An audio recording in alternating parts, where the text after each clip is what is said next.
Yo creo, esto sí que es otra innovación mundial, junto al triaje por código postal, que es crear un hospital de campaña y no enviar allí a las personas que lo necesitan cuando están localizadas, porque se sabe que están falleciendo en las residencias. Segunda alternativa, hospitales privados. También está dicho, no se envió a una sola persona que no tuviese un seguro privado. Cuando había camas libres... Eso es brutal. Es decir, no ya que no se llevara a gente al Zendal, que no se enviara casi nadie a los hospitales privados cuando había camas libres, pero sí, los únicos que se salvaron de toda esta tabla rasa prácticamente eran los que tenían seguro privado. Es decir, de verdad, es de loco. Pandemia digital, desinfectando su cinismo. ¡Acá atrás! Después de conocer todo lo que está ocurriendo en Madrid con las residencias, ese protocolo de la vergüenza, esa impunidad total, incluso esa manipulación intentando desvincularse o acusando, ¿no? En este caso, recordáis lo de Pablo Iglesias, que es el responsable, al mismo tiempo que votaban en contra de hacer una investigación de los responsables de las muertes en residencia. Bueno, pues se abre ahí una, no sé si una ventana de oportunidad para los familiares, que sabéis que han sido bastante silenciados, los familiares de las miles de personas que han fallecido. No sé si a causa, pero con el protocolo de la vergüenza, en el cual pues no se le medicalizó ni en las propias residencias, ni se le llevó al IFEMA, ni se le llevó a residencias privadas. Es decir, fue un auténtico desastre, ¿no? Bueno, más allá de eso, a mí me sorprendía mucho la impunidad judicial con todo esto. Y parece, y esta noticia es bastante reciente, que un juzgado de Madrid investiga a Ayuso y dos exconsejeros por las muertes en las residencias durante el COVID, ¿vale? La denuncia ha sido presentada por los familiares de una persona fallecida en marzo de 2020 en el centro residencial Torrelodones Sanitas Mayores. Bueno, el caso se podría ampliar a miles de otras personas, incluso los familiares, no sé si por una cuestión también del poco caso que se le hacían a nivel judicial, a nivel mediático, han creado su propio evento de reparación de la verdad, donde ha estado Pallín, donde ha estado Manuel Rico, donde ha estado el consejero Reyero, que llevan, entre otros muchos, aparte de los familiares, pues esta lucha, ¿no? Denunciando esto que fue bastante atroz. Y bueno, lo que comenta aquí, por ejemplo, Público, es que el juzgado de primera instancia, instrucción número 3 de Collado Villalba, está investigando la responsabilidad de la presidenta de la Comunidad de Madrid, Isabel Díaz Ayuso, y de los exconsejeros Enrique López y Enrique Ruiz Escudero en las muertes de mayores en la residencia de la región durante la primera ola de la pandemia. En un auto fechado el 2 de octubre, la jueza reabre la causa respecto a los 3 aforados, es decir, que esto ya parece que se cerró o se archivó parcialmente y parece que se reabre ahora. La causa respecto a los 3 aforados por orden de la Audiencia Provincial de Madrid y acuerdo a la práctica de diligencia para determinar si concurren o no indicios de la comisión de delito de homicidio o lesión imprudente u omisión del deber de socorro, ¿vale? Bueno, estos serían como los dos delitos que se le podrían acusar. Y la Audiencia Provincial de Madrid estimó el recurso de apelación planteado contra el auto en el que se acordaba el sobreseimiento provisional de la causa respecto a la presidenta y los dos exconsejeros de Justicia y Sanidad. La denuncia ha sido presentada por los familiares de una persona fallecida y aparte, bueno, pues como dice, entre otras diligencias, la jueza cita a declarar en calidad de testigo el próximo 7 de noviembre al exconsejero de Políticas Sociales Alberto Reyero, consejero del gobierno de Ayuso, que fue desde dentro el que más denunció que esto era una auténtica salvajada. Aquí también lo entrevistamos a Alberto Reyero y hablamos de ello. También a Manuel Rico, recomiendo también las entrevistas, que hablamos detalladamente de todo esto. A la exdirectora general de Coordinación Sociosanitaria de Comunidad de Madrid, Carlos Mur, y a la exdirectora de Salud Pública, Yolanda Fuente, para aclarar su relación con los protocolos de no derivación de personas mayores de residencias a hospitales durante la primera ola de la pandemia. Bueno, a todo esto, Manuel Rico dice, que ya sabéis que es el periodista que creo que se ha involucrado más, sigue poniendo su tuit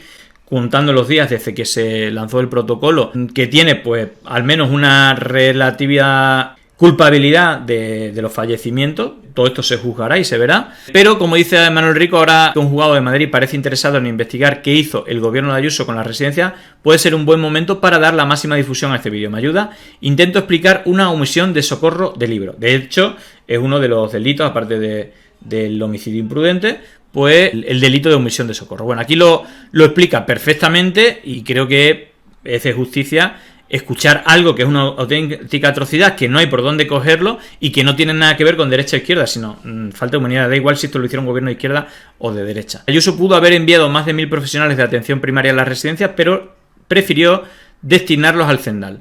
Luego impidió derivar allí a esos ancianos. Las consecuencias para 7.291 abuelos fueron devastadoras. Lo que cuenta aquí Manuel Rico es terrorífico. Vamos a escucharlo porque es un resumen claramente de seguramente lo que, bueno, creo que es como muy claro la responsabilidad y la omisión de socorro ante, bueno, personas que estaban en peligro de fallecer y que, bueno, fueron muchas las que fallecieron. Yo creo que este es el resumen de la fatalidad y de lo que creo que debería de haber al menos pagado responsabilidades políticas y que para nada se han pagado. Solo había una forma de medicalizar las residencias en Madrid, porque creo que fue el señor Reyero el que lo dijo, no se podían traer médicos de fuera, o era muy complicado traerlos y que al día siguiente estuviesen operativos, entendiesen el sistema. Por lo tanto, solo había un grupo con el que medicalizar las residencias de Madrid, que eran los profesionales de atención primaria. Hubo más de 1.000 personas, 1.000 profesionales de atención primaria que se trasladaron de centro por decisión de la Comunidad de Madrid. Se enviaron a IFEMA. O sea, que tú tenías un grupo de 1.000 personas, de 1.000 profesionales con los que se podría haber medicalizado las 100 residencias que estaban en situación de urgencia, y la Comunidad de Madrid decidió que no los iba a enviar allí y que los iba a enviar a todos a IFEMA. Esto, obviamente, información oficial, hay una nota de prensa en la Comunidad de Madrid presumiendo de ello, que por lo menos esta mañana seguía colgada en la web de la Comunidad de Madrid. Vale, tú los trasladas a IFEMA, entonces el siguiente razonamiento será, bueno, pues entonces los residentes van a IFEMA. ¿Pero qué decidió la Comunidad de Madrid? No trasladar a ningún residente grave a IFEMA. A IFEMA fueron 23 residentes, los 23 de 2 únicas residencias, todos tenían síntomas leves. En las 6 semanas que estuvo abierto IFEMA, el hospital de campaña IFEMA, murieron en las residencias de Madrid más de 5.000 personas. Ni una sola de esas 5.000 personas fue tratada en IFEMA. O sea, que tú tenías el personal médico para medicalizar las residencias, lo envías a IFEMA y luego a los que están muriendo no los envías a IFEMA. Claro, ese es el punto. Aparte del protocolo, ¿vale?, en el que limita la derivación a un hospital de campaña, es decir, que realmente era como una nave industrial, un criadero de pollo, básicamente, porque ni había habitaciones, ni había, es decir, eso era una nave industrial con un sobrecoste y un negocio para un montón de empresas, entre ellas la de Florentino, brutal, y que ni siquiera es válido para este tipo de casos. Es que es increíble. Y luego, pues, han derivado de personal y no es que lo hayan contratado, sino que lo han vaciado de centros de salud que se han tenido que cerrar durante la pandemia. Es decir, una auténtica cosa de loco. De la operación Bicho acaba de hablar mi compañero del País, que fue quien informó de ella previamente y quien tiene más detalles, con lo cual lo doy por solucionado. Tercer elemento, quiero decir, ya tenemos el protocolo de no derivación, tenemos la no medicalización de las residencias, el tercer elemento es alternativas. Claro, aparte, aunque no lo desarrolle aquí mucho, el tema de la medicalización de las residencias, había un contrato a una mujer que trabaja en Telepisa, que era familiar de uno de los consejeros, y que estaba en Castilla-La Mancha trabajando por teléfono y que no fue nada eficiente, es decir, fue un auténtico desastre. Es decir, eso, aparte, ¿no?, de esa medicalización, que hubo un presupuesto, pero que no se hizo, fue desastrosa. ¿Había alternativas? ¿Se utilizaron o no? Acabo de mencionar IFEMA, que fue la más clara, no se utilizó. Yo creo, esto sí que es otra innovación mundial, junto al triaje por código postal, que es crear un hospital de campaña y no enviar allí a las personas que lo necesitan cuando están localizadas, porque se sabe que están falleciendo en las residencias. Segunda alternativa, hospitales privados. También está dicho, no se envió a una sola persona que no tuviese un seguro privado. Cuando había camas libres... Eso es brutal. Es decir, no ya que no se llevara a gente al Zendal, que no se enviara casi nadie a los hospitales privados cuando había camas libres, pero sí, los únicos que se salvaron de toda esta tabla rasa prácticamente eran los que tenían seguro privado. Es decir, de verdad, es de loco. Ahí precisamente hoy os la recomiendo, una entrevista de Cintora a Manuel Rico, los dos, pues, amigos de Pandemia Digital y que también se han pasado por aquí. Os recomiendo las entrevistas a ambos, que están en YouTube. Y bueno, creo que es interesante porque esta es de hoy, o publicada hoy o ayer, en el canal de YouTube de Jesús Cintora. Y bueno, aunque dura 50 minutos, os la recomiendo para que la veáis completa y si os interesa el tema, pero por lo menos ver las primeras impresiones de Manuel Rico a posteriori de esta apertura, y realmente un poco le pregunto al principio si le ve que esto va a servir para algo o no. ¿Qué tal? ¿Cómo estáis?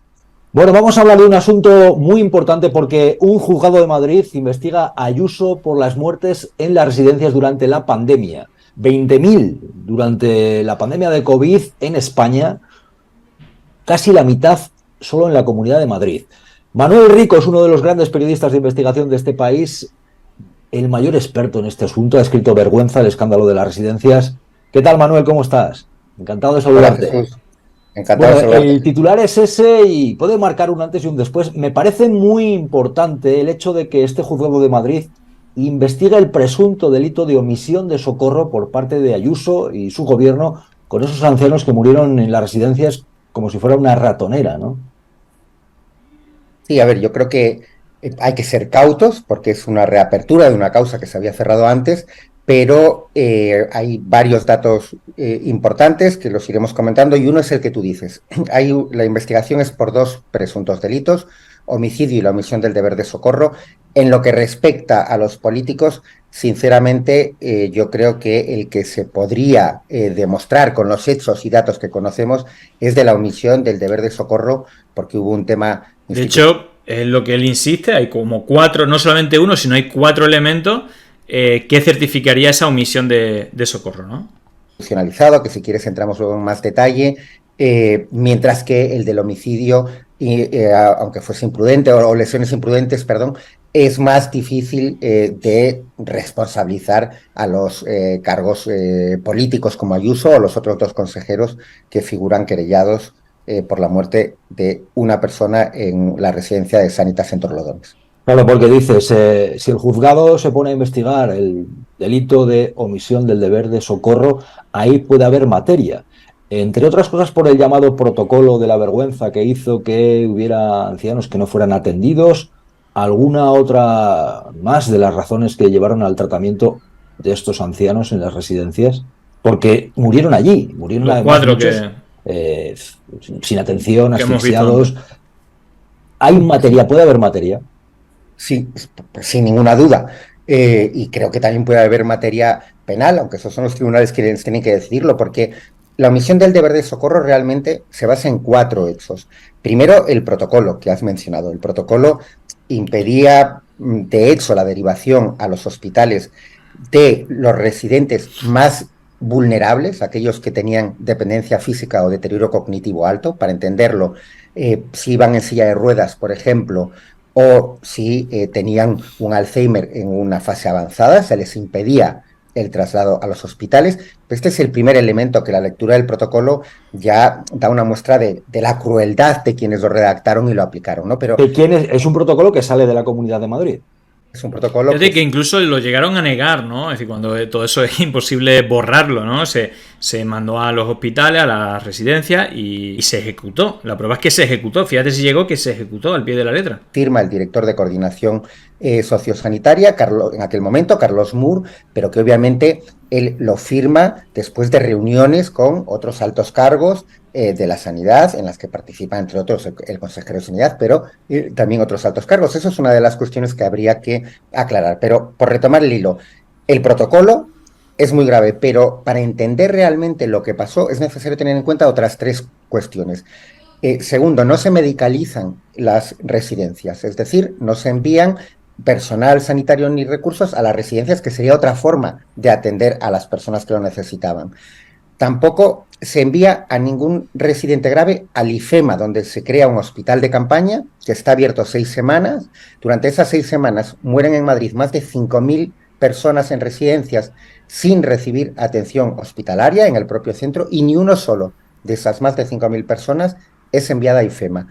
Y tampoco se utilizan los hospitales privados. Bueno, más claro, sí, escueto, claro, conciso, creo que todo el mundo lo entiende. Creo que ahora le pregunta por la viabilidad judicial, si le ve que va a seguir o no, pero bueno. Este hecho, después de que supiéramos la noticia de que un juzgado de Madrid decida investigar. Ella dice que no va a ir más allá. Le pregunta que Ayuso le han preguntado por este asunto y dice que no va a ir más allá. Y atención a la respuesta de Manuel Rico. Bueno, yo no soy adivino y no tengo información privilegiada. Es cierto lo que tú comentas. La presidenta madrileña ha dicho que la reapertura de la causa se ha pedido, literal, para el archivo definitivo. Yo, lógicamente, desconozco si la señora Díaz Ayuso sabe, esto es una decisión de la audiencia provincial, la reapertura de la causa, si ella ha hablado con magistrados de la audiencia que le han explicado cuál es su motivación para ordenar que se reabra la causa. Y luego hay otra cuestión fundamental.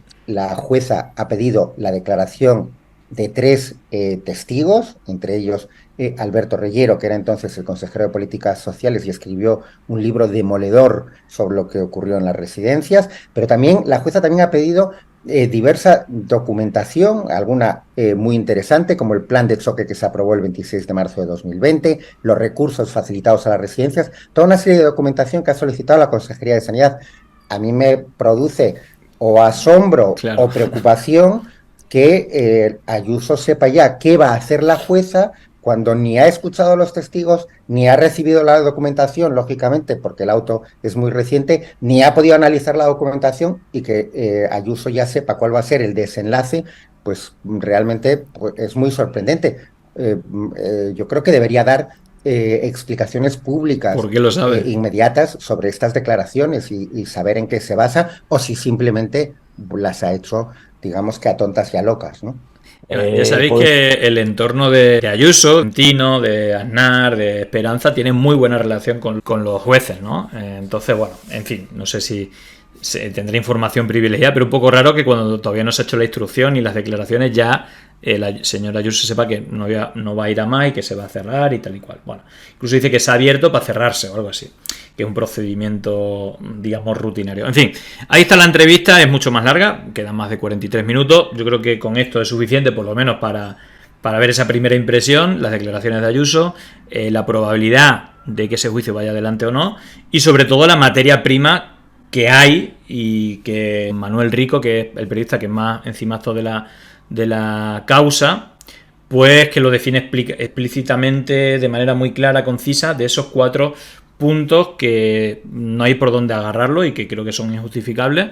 Pero bueno, todo eso a nivel político pues no ha tenido ninguna responsabilidad. Culpaban, como decía, medios de comunicación y políticos a la vicepresidencia del gobierno, pero luego cuando había que votar para investigarlo, pues votaron en contra, ¿no? Al final Pepe y Vox pues impidieron que se investigase el caso dentro de la Asamblea de Madrid, y a nivel judicial, bueno, pues de momento casi nada, y ahora, bueno, pues abre una ventana de oportunidad para los familiares que llevan reivindicando, sin que le den altavoz, la auténtica atrocidad que se hizo en la Comunidad de Madrid, y que incluso han hecho una especie de comisión por la verdad, que creo que solo 3 medios de comunicación han seguido, han cubierto, si no me equivoco, el Canal Red, El País y el propio Infolibre de Manuel Rico. Bueno, y aquí en Pandemia Digital le hemos dado la cobertura en varios programas de algo que, bueno, pues esperemos que sea juzgado al menos, ¿no? Ya que se ha tratado de silenciar en medios y también en los juzgados. Bueno, pues esta apertura seguramente sea una ventana de oportunidad o de esperanza para familiares que piden la justicia sobre sus familiares. Llegó el momento de no estar callado, de desmontar inventos que vienen envenenados. Es contrainfo, que no es lo mismo. Pandemia digital, desinfectando su cinismo. Gracias por la suscripción, muchísimas gracias.